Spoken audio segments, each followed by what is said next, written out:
policies of Kamala Harris, and it were really her policies, and the communist left, I call it the communist left, have been importing MS-13 gang.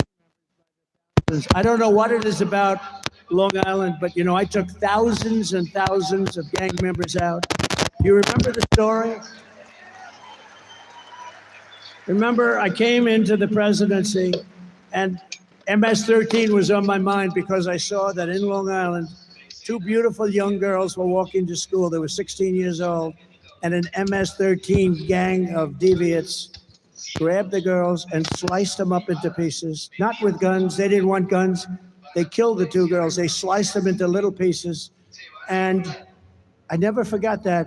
And then I found out that things like that are happening all over, wherever they are. MS-13, the worst gang anywhere. The only thing good about that is they make our gangs look like very nice people, I want to tell you.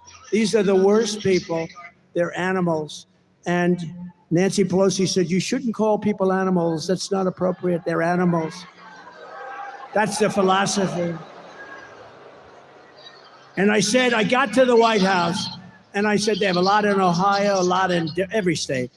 And I said, I want MS-13 out of here. They come from various places, a little bit south of Mexico. They come from Mexico too.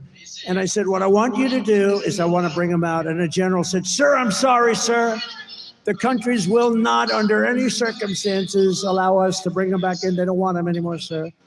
I said, how long has this been going on? Many years during the Barack Hussein Obama. Has anyone ever heard of him? Many years, sir, under the Barack Hussein Obama administration.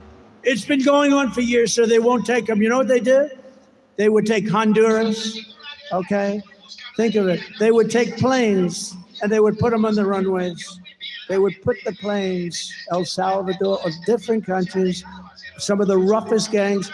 They put big commercial aircraft. So when a plane is going to fly in with 200 or 300 MS-13 killers, you couldn't land the plane. They said, sir, we can't get them back. All of the bus routes are blocked. We can't get the buses in.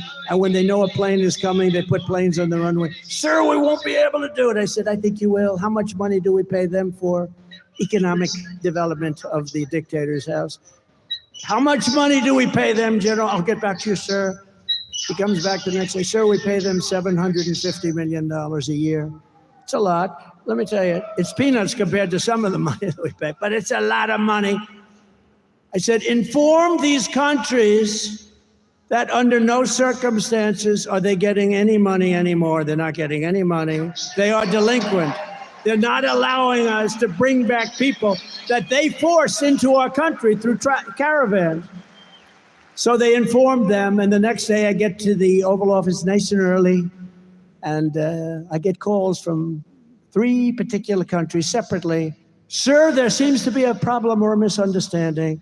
I said, yeah, there is a misunderstanding. You're not taking your MS-13 people that you sent into our country. You're not taking them back. And I'm going to not give any money to your country forever. You're never getting 10 cents. And in all cases, they said something to the effect, sir, it is so bad that I didn't know about this. I wish I would have known about it. We would love to take MS-13 back into our country. We love them very much. We will take them back, sir. And that day, that afternoon, we started bringing them out of our country by the thousands and thousands and thousands.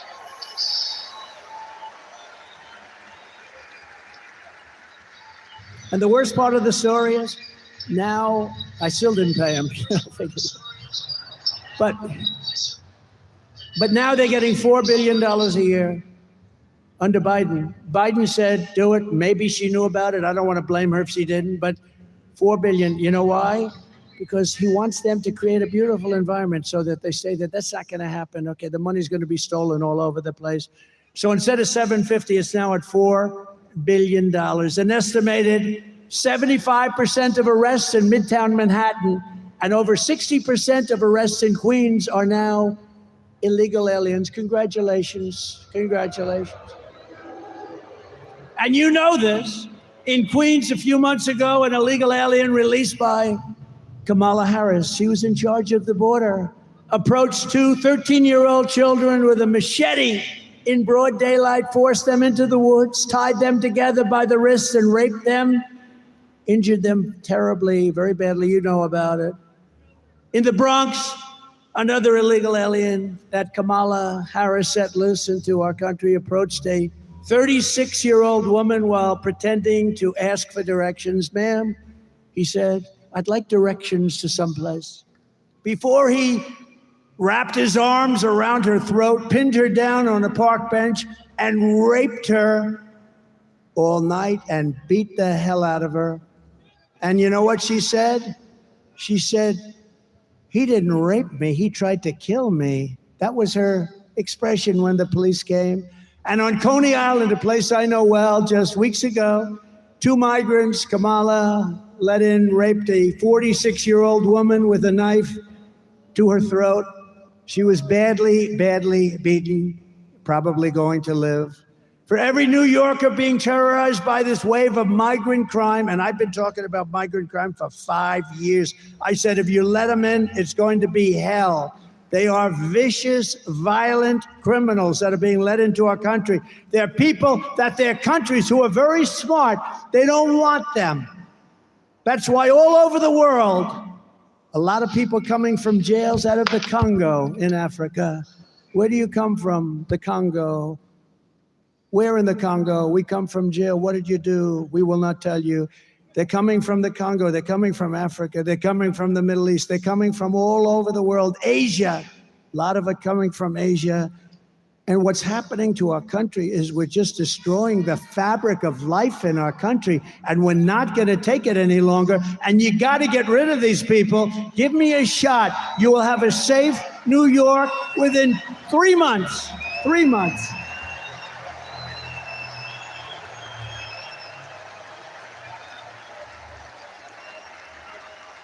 For every New Yorker being terrorized by this wave of migrant crime, November 5th will be your liberation day. It's going to be liberation because you are living like hell. You're living a life like hell. I will launch a special task force of elite federal law enforcement people, many of whom I already know, that are tough, and charge them with crushing the MS-13 remnants. You know, the problem is I got them out and now they come back in. They just walk back in like there's nothing to it. But eliminating MS-13 in every foreign gang and organized criminal network opening up on American soil. They're coming in by the millions, not by the hundreds. They're coming in by the millions. Think of it, probably 21 million people. That's probably a low number. We can do all of this and more, but patriotic New Yorkers must get your asses out to vote. How to get up? Get up. Harry, get up, Harry. Harry, get your fat ass out of the couch. You're going to vote for Trump today, Harry. Get up, Harry. Come on, let's go. Let's go, Harry.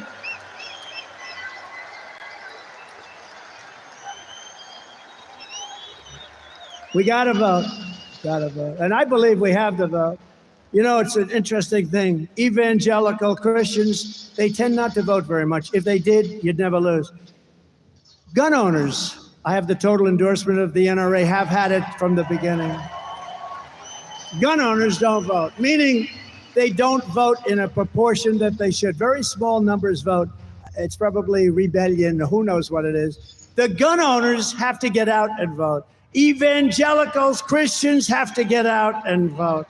People have to get out. There are some groups that don't vote like they should, and we're going to win. We're pleased to be joined tonight by members of Congress that are really terrific, that are warriors, really warriors.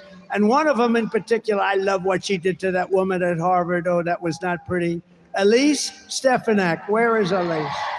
Where is she? Where is she?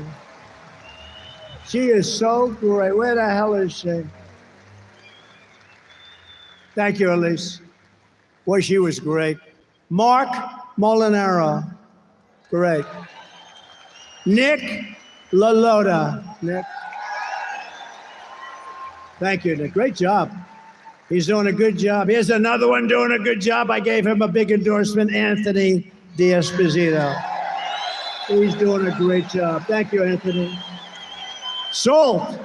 Salt, Anthony, remember, fellas, Salt. Brandon Williams, doing great. Thank you, Brandon. Thank you very much. Nick Langworthy, terrific guy. Claudia Tenney, where's Claudia? Where's Claudia? She's been amazing. Congressional candidates, Mike LePetri. Where's Mike? Thank you, Mike. Good. I heard you leading big. And Allison Esposito, she's a tough one. Allison, thank you. Thank you very much. It's tough, you know, when you have this many people. I'm looking around. Where's one person?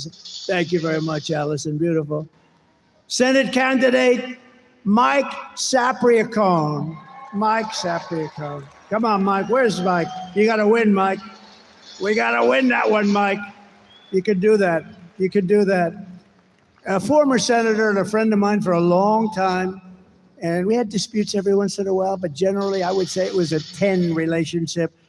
And he was a tough cookie, Senator Al D'Amato. Right? Good man. A good man. A great lawyer and congressman, and he helped me a lot during impeachment hoax number 1 and impeachment hoax number 2. They were hoaxes. Congressman Lee Zeldin.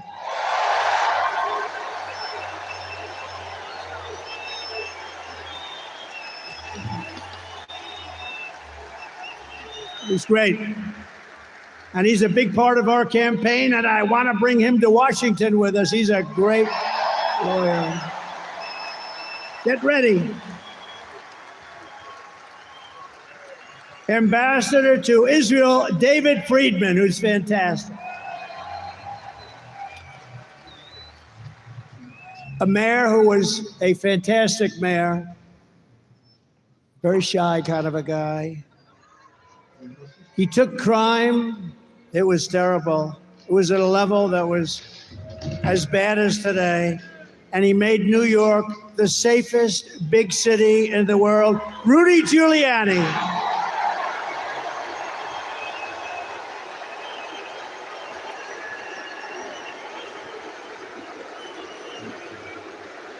Boy,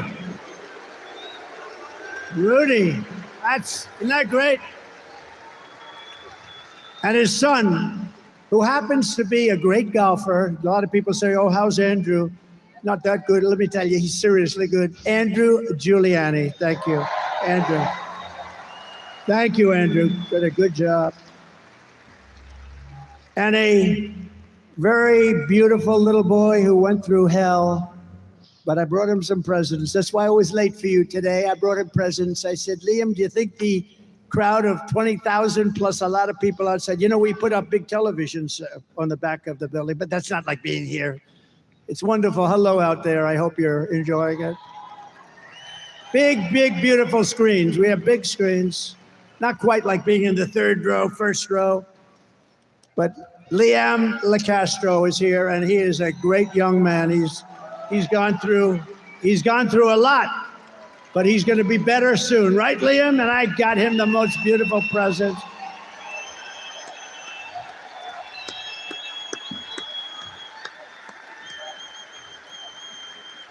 He's a great boy, great parents, beautiful sister. Also with us are members of New York City Firefighters Union, Local 94, the largest in the city. Thank you, fellas. Incredible people. And in their honor, and I think this is a big deal, because in your honor, I am announcing tonight that as president, I will officially make the Ground Zero site at the World Trade Center a national monument, protected and maintained by the United States government, so that hallowed ground and the memory of those who perished there will be preserved for all time, preserved forever.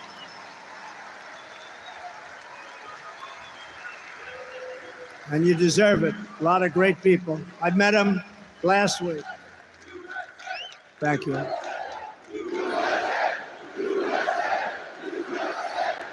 Thank you. Well, and I met him last week with the ceremony, and it was a beautiful ceremony, and met a lot of fantastic people. The New Yorkers who created the 9/11 National Memorial Museum really did an amazing job, didn't they? And many of them are here today, and I want to thank them. And I want to ensure that their outstanding work is sustained forever, and that's what we've done by doing this.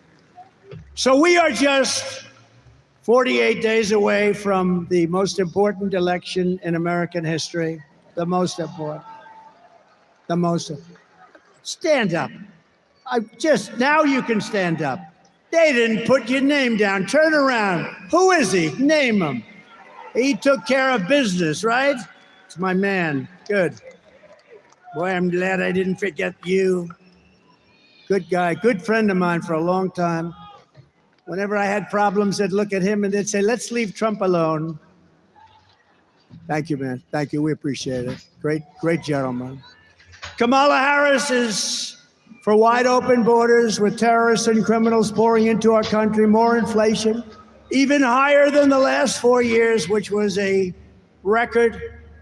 She wants to pack the Supreme Court. Think of that one. And today I heard it all. I thought they wanted maybe 11, maybe they wanted 13. That's an unlucky number, so maybe it would be 15 instead of 9. But instead of 9, Kamala wants to bring up potentially as many as 25 justices so that they can rig the system like they rig everything else, including elections. And maybe one of the worst things of all, she is a true believer. And again, I said this before, if you want to defund the police, if you've been there even for a day, in your mind you want to defund the police even for one day, you are not qualified to be the president of the United States.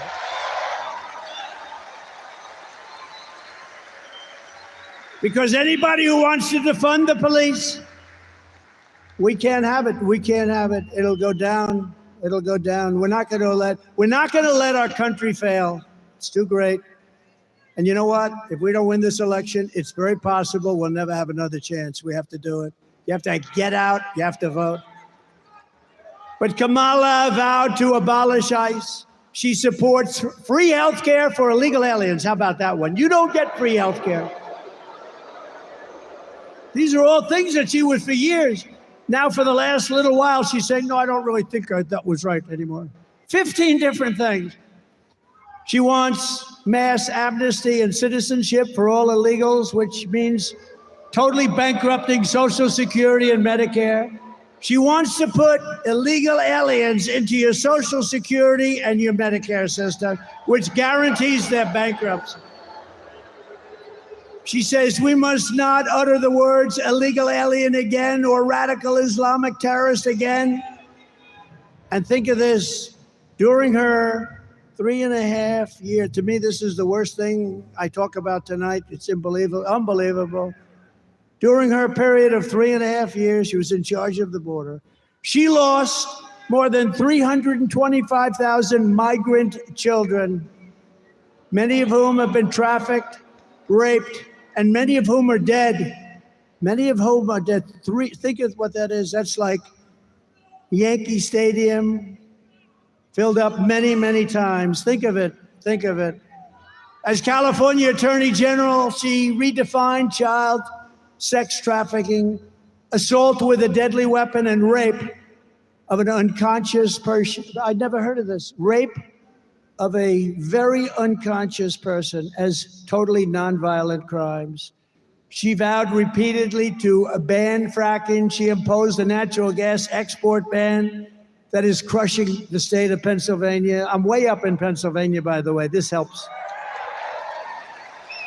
Because she's not going to let, the day after the election, all of these things come back. I hope you know that. She praised the idea of a tax rate of between 70 and 80%, and her only idea for solving inflation is to impose communist-inspired price controls, which have never worked. She pledged to abolish. Does anybody here have private health care? You worked hard. She wants to abolish anybody that's worked hard and made some money. Private health care, no more private health care, and force everyone into a socialist government-run health care with high taxes and deadly wait times. And she even endorsed free sex change operations for illegal aliens in detention, all at taxpayer expense. Now think of that one. They come into the country illegally and they say, I want to change my sex. Oh, that's okay. She's totally in favor of it. I'm sure she'll deny it now, but that's what she is. In 2021, Joe Biden tasked Kamala Harris with bringing broadband to rural America. Rural America was dying for it and gave her $42 billion to do the job. 3 years later, right now, not a single home has been connected to broadband. Everyone's saying, what happened to the money?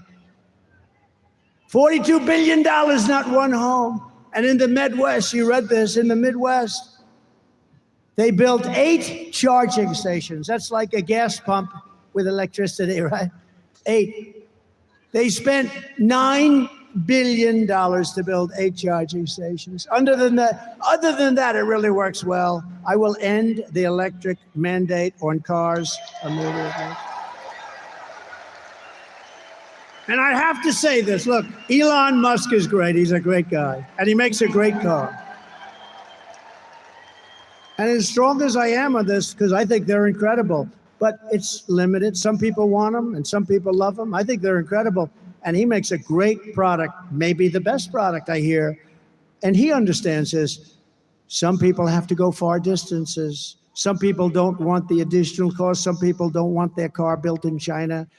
Electric cars will be built in China. I'm going to bring back the auto industry. We're going to have gasoline-powered cars. We're going to have hybrids. We're going to have electric cars. We're going to have everything. The new one is hydrogen. I heard about that the other day. Hydrogen. There's one little problem. If it blows up, you're dead. It's great until one day there's a little bit of a problem, Anthony, and it blows up. And when that happens, it's not a pretty picture. So I think I'll take a pass on that one if you don't mind for a while.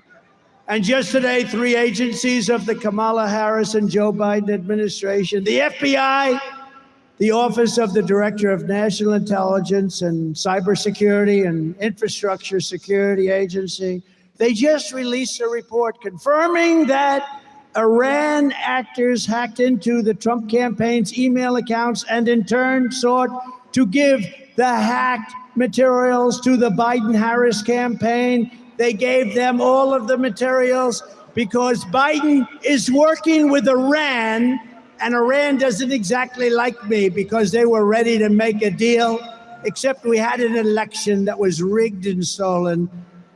And look at what's happening to our world now. But no, Iran hacked into my campaign. I don't know what the hell they found. I'd like to find out. Couldn't have been too exciting. But they gave it to the Biden campaign. I can't believe it. Oh, yes, I can. But this is really foreign election interference. This is real election interference, not the phony crap that they've been trying to pin on me with Russia, Russia, Russia for years. Whatever happened to Russia, Russia, Russia? Remember the 51 intelligence agents?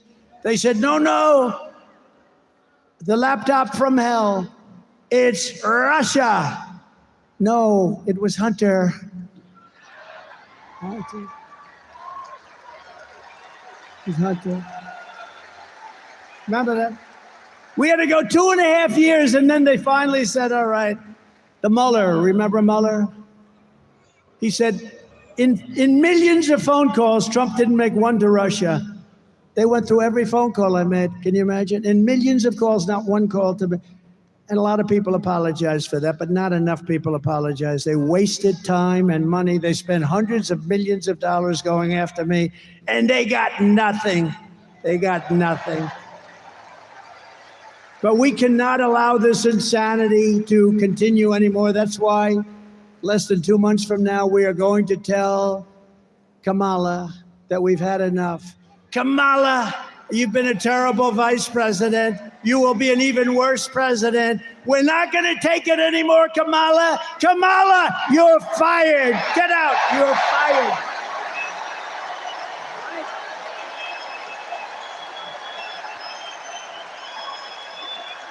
We're not going to take it anymore, Kamala.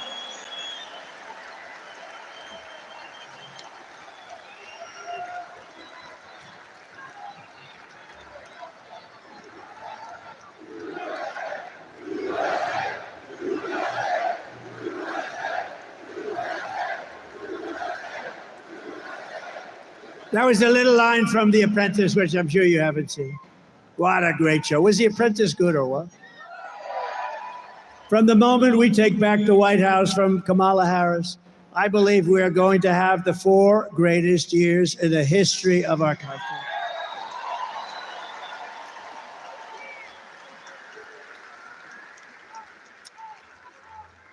Starting on day 1, I will seal the border and stop the migrant invasion, an invasion like no country has ever seen before. We will stop it immediately. We will carry out the largest deportation operation of criminals in American history. We're getting them out of our country. We will make America the dominant energy producer in the world by far. We have more than anybody else. And we have more. Think of it, we have more than Saudi Arabia. We have more than anybody else, especially when you add Anwar in Alaska, which we will reinstitute immediately. We're going to use it along with growth. We are going to grow to start paying down our debt. We have $35 trillion in national debt. We were all set to do it. And then we got hit by COVID. We had to focus on that. And then we gave back. You know, I got great marks on the military. We took out ISIS, wiped out ISIS 100%. We did it in 4 weeks. It was supposed to take 4 years, 5 years. And I got great marks on the economy. Never got great marks on COVID because they didn't want to give them to me. But the fact is, we did an unbelievable job. Nobody knew what the hell it was. It came from China. It came from the Wuhan lab. I said all these things. And we did an unbelievable job, and we handed over a country whose stock market was higher than it was just prior to COVID coming in, and amazing. But we did have to focus on that. Think of what China did to us. The world has $60 trillion and millions of people dead over that disaster. Think of that. The whole world. Even China suffered very much. They suffered at the end more than almost anybody. I will turn the United States into a manufacturing superpower more than it has ever been before. We're going to bring back the car industry. We're going to bring back the car industry. Other countries that make us pay a tax to do business with them will be charged the same tax when they send their product into the United States. We have countries, not only China, many countries, many of them are allies. Some of the worst trading countries are allies. Don't let that word surprise you. They're allies, they're friends of ours, and they take advantage of us horribly on the military with NATO and on trade. It will be called the Trump Reciprocal Trade Act, and if China or any other country charges us a 200 or 100 or 300% tax, then we will charge them a like 100, 200, 300% tax in return. You charge us, we charge you. And my message is very simple. Make your product right here in Uniondale. Make your product in America. Make your product in America. And only in America. And if you do that, Bruce, you won't have to pay a tax. And they'll be coming in here like you wouldn't believe, right? The worst that happens, we'll take in a lot of money, but we don't even want that. We want them to make their product. We're going to bring back the auto industry. Right now, China is building some of the largest auto plants in the world, and they're building them in Mexico. And they think they're going to build these massive plants, literally the biggest in the world. They're going to make millions of cars and sell them without tax across our border. We will put a tariff on all of those cars to a point where they won't be able to sell them because we want them to build their plants in the United States and hire many of the people in this audience, and that's what's going to happen.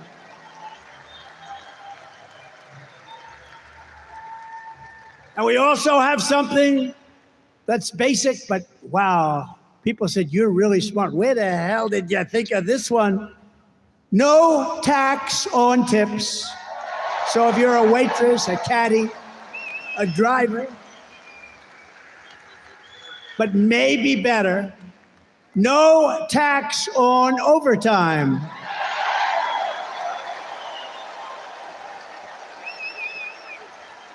And we'll get it done.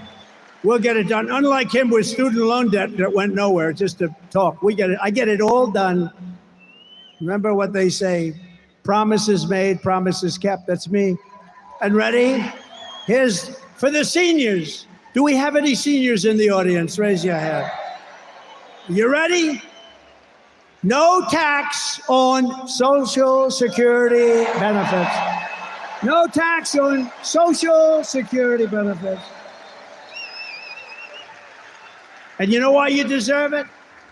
Because you lived like hell with the highest inflation probably in the history of our country, and you couldn't make ends meet. Now you're not going to have to pay tax on your Social Security benefit.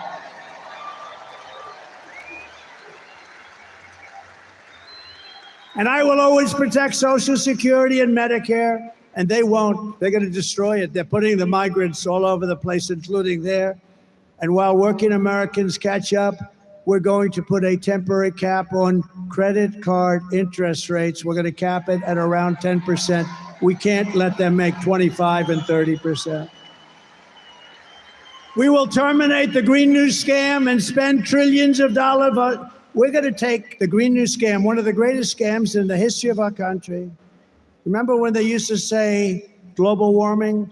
They don't say that anymore. They say climate change because the planet's actually getting cooler. Climate change, Chuck. Climate change is different. Just Chuck Zito. Oh, I feel safe with him in the front row. Are you afraid of climate change, Chuck? Because now it's no longer global warming because that wasn't working so well, because it was getting cooler. Now it's climate change because that covers if it's warmer, it's cooler. We're going to take all of that money, we're going to take it, and we're going to rebuild. We're going to take this money from the Green New Scam. It's a Green New Scam, one of the greatest scams in history. And we're going to spend it on roads and bridges and real infrastructure. And we're going to pay down debt, not fake infrastructure that's caused massive inflation and has no benefit whatsoever for our country. And I will settle the war in Ukraine. I got along very well with Putin and Zelensky. And I will end the chaos in the Middle East. A vote for Kamala Harris is a vote to obliterate Israel. That's what's going to happen, Israel. Israel will not exist in 2 years. And by the way, we are closer to World War III right now than at any time during anybody's life in this beautiful room. I will stand with Israel and we will return a thing called peace through strength.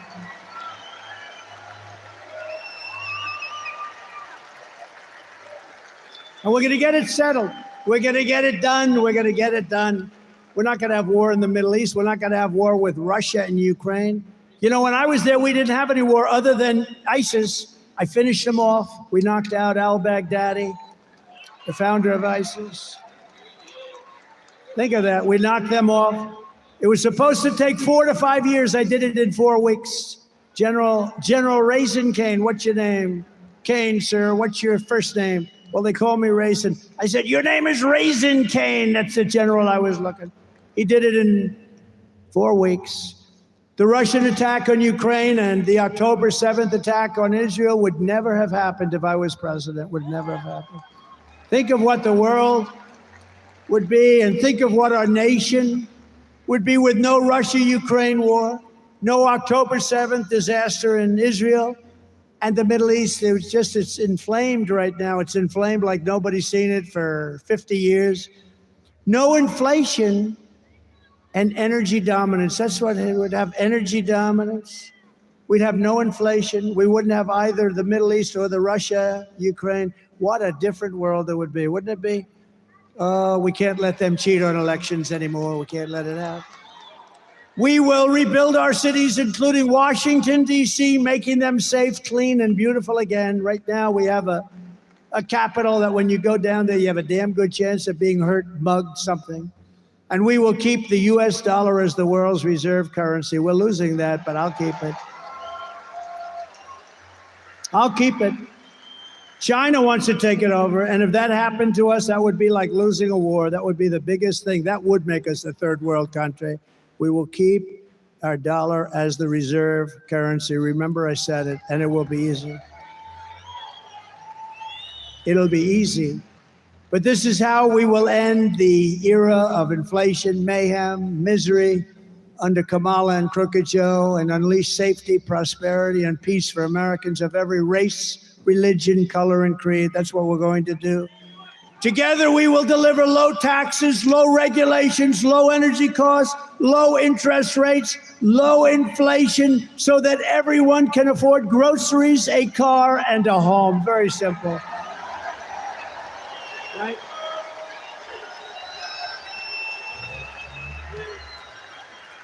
We will stop the invasion, end migrant crime, support our police, strengthen our military. I want to wish a happy 77th birthday to the United States Air Force.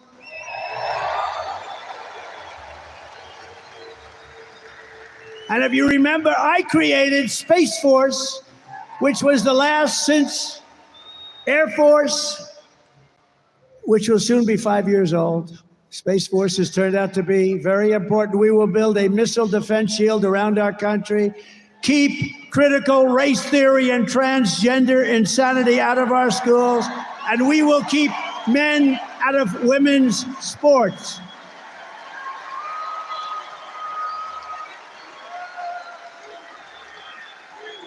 We will defend the Second Amendment, restore free speech, and we will secure our elections, and we will secure our borders.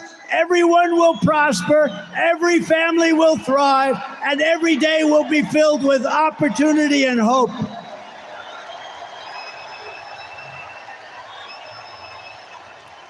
But for that to happen, we must defeat Kamala Harris and the crooked Democrats, and we must stop her country-destroying liberal agenda once and for all. So get everyone you know and vote. We want a landslide that is very simply too big to rig. Too big to rig. Right, Bruce? Too big to rig. Joe, too big to rig. Too big to rig, Joe. I think we can do that, too. On November 5th, we will save our economy. We will rescue our middle class. We will reclaim our sovereignty and restore our borders. We will put America first, and we will take back our country, because together we will make America powerful again, make America wealthy again, make America healthy again, make America strong again, make America proud again, make America safe again, make America free again, and we will make America great again. Thank you very much. We love New York. Love New York. Thank you. God bless you all. Nice seeing you.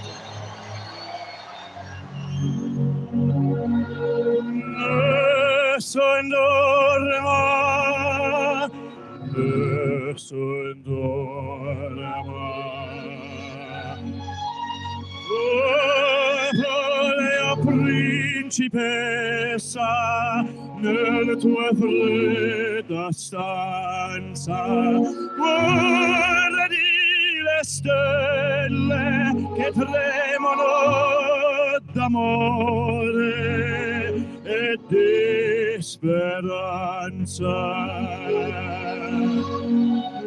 Ma il mio mistero è chiuso in me, il nome mio nessun saprà, e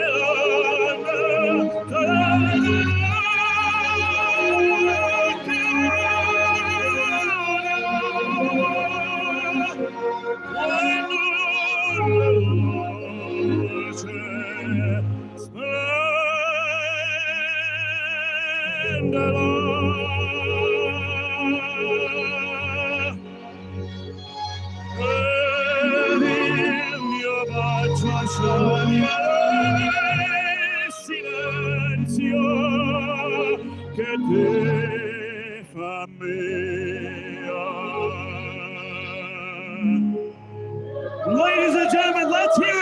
positive, Donald J. Trump.